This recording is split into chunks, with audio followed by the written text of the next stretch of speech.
मुख्यमंत्री हिमंत बिश्व शर्मा विश्वनाथ जिले के दौरे पर हैं। जामुगुरी हाट स्थित त्यागवीर हेमबरुआ कॉलेज के गर्ल्स हॉस्टल की आधारशिला रखने के साथ साथ विद्यार्थियों के साथ संवाद भी किया है।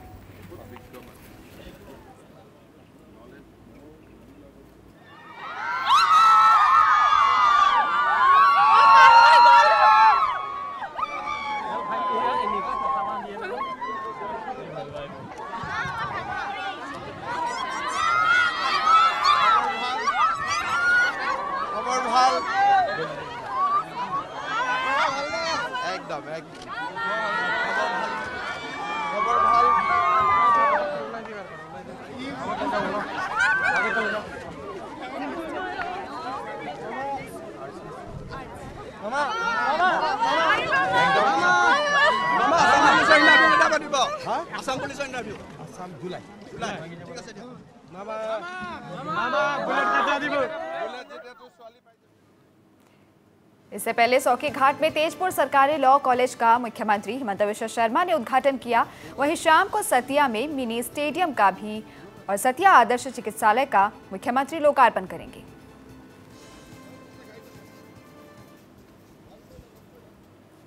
बीती रात मुख्यमंत्री हिमंत बिश्व शर्मा ने जामुगुरी हाट में एक व्यायाम और योग केंद्र का उद्घाटन किया है।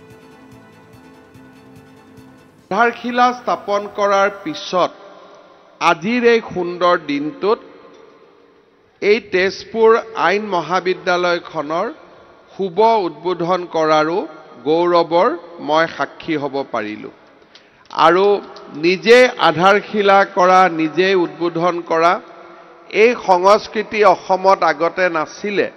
আজিকালি লাহে লাহে 2 বছৰ 3 বছৰৰ ভিতৰত আমি সকলো প্ৰকল্প শেষ কৰিব পাৰিছো আৰু নিৰ্ধাৰিত দিনত ইয়াক আমি শেষ কৰিব পাৰিছো। অলপ পিছত আমি জামুগুৰিত ষ্টেডিয়াম এখন উদ্বোধন কৰিবলৈ যাম। সেইখনো মই আধাৰশিলা অনুষ্ঠানত বা ঘোষণা কৰোতে মই উপস্থিত আছিলো। 30 বেডেড হস্পিটাল এখন তাকো আধাৰশিলা কৰোতে মই উপস্থিত আছিলো আৰু আজি উদ্বোধন কৰাৰো মোৰ সৌভাগ্য হ'ব। মই পদ্ম হাজৰিকা ডাঙৰীয়াৰ ভাষণ সুন্দৰকৈ শুনিছো। কেইদিনমান আগলৈকে এই চকীঘাট অঞ্চলৰ যি পৰিৱেশ আছিল আজি সমগ্ৰ পৰিৱেশ সলনি হৈছে।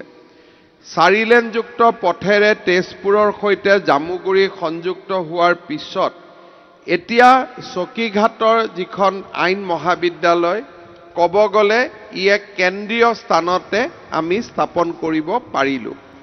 প্ৰায় 16 কোটি টকা ব্যয় সাপেক্ষে এই আইন মহাবিদ্যালয়খনৰ যি ক্লাছ বা শ্ৰেণী তাক আমি অহা শিক্ষাবৰ্ষৰ পৰা আৰম্ভ কৰিম আৰু ইতিমধ্যে পোষ্ট ষ্টাডি ক্ৰিয়েশ্যনৰ কামো আৰম্ভ হৈছে।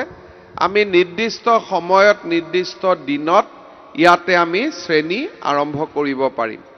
শোণিতপুৰ জিলাত আগতে গভৰ্ণমেণ্ট ল কলেজ নাছিলে আৰু এই গভৰ্ণমেণ্ট ল কলেজখনৰ প্ৰতিষ্ঠাই আমাৰ বহুদিনীয়া অভাৱ এটা দূৰ কৰিব। অসমত ৰাজ্য চৰকাৰে 10খন ল কলেজ স্থাপনৰ বাবে এটা পৰিক্ৰমা লৈছিলে আৰু 10খন ল কলেজৰে কাম আৰম্ভ হৈছে যদিও আমাৰ তেজপুৰৰ ল কলেজখনৰ কাম প্ৰথমতেই সমাপ্ত হ'ল।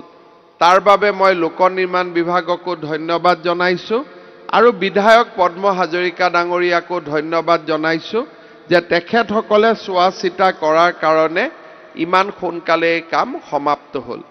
ইয়াৰ লগে লগে মৰিয়নি যোৰহাটতো আন এখন ল কলেজ আমি এই বছৰতে নিৰ্মাণ শেষ কৰিম।